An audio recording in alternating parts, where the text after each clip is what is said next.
You're watching ABC4 News. Labor Day is when many Americans try to get in one more little trip, maybe a final picnic, or for the really ambitious, some final yard work. We can relate, right? But years ago, it was the holiday when workers came out of the back rooms, construction sites, and factories to parade down Utah streets. It was their day. Oh, you bet. 100 years ago, many of the unions would pose for pictures in front of City Hall. Now, fortunately, a lot of those photos still exist. And fortunately, we have film of many of the hardworking folks of yesteryear.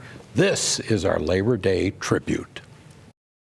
Well, we think of those now forgotten who once labored to make Utah what it is today.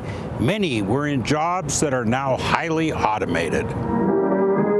Such as those who toiled at the Great Salt Lake, harvesting salt in this almost 100-year-old film. It is in this report we honor those people who made a living the hard way. Oh, there were those who worked in conditions unlike anything that you see today. Of course, the miners, who often died young from their jobs. We honor them this weekend. Back when there was no OSHA to protect America's iron workers. No hard hats, just muscles and a big hammer working where the world didn't see them. Unseen?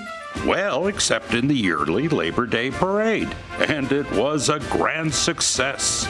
Nearly a mile of workers walked down the street to the cheers of all.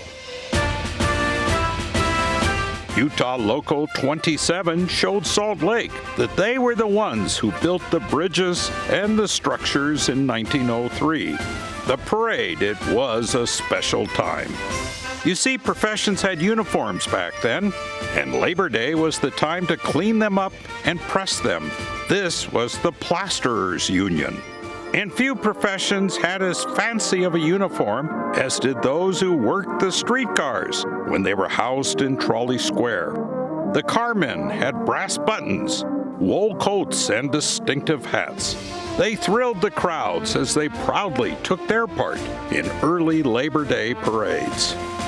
And there were those who worked in professions where every Labor Day they would gather for a union picture, often at City Hall. The iron workers finished the parade and posed at the city-county building, as did the bricklayers and masons. And those who were the inside wiremen, the ones who hooked up your house to the power pole.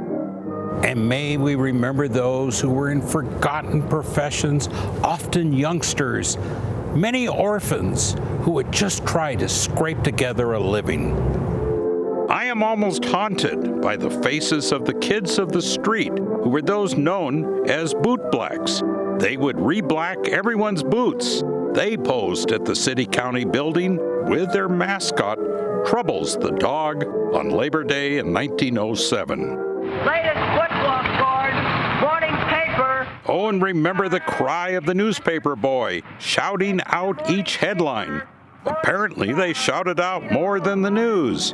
A Salt Lake man said he would give $25 to one that could go a year without swearing. Yes, professions and professionals of the past.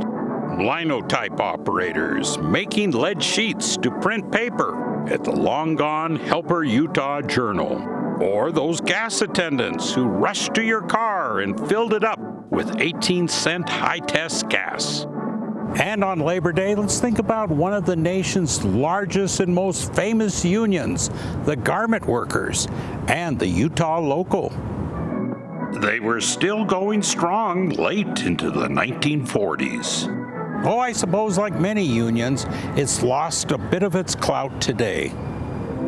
And they lost their old streetcars of the past, and they have lost their brass bands. But let's recognize them for how they worked long hours in tough conditions, and faced their labor each day with pride. And as they cheered all of them at the 1911 parade, let us remember those who built the great state of Utah.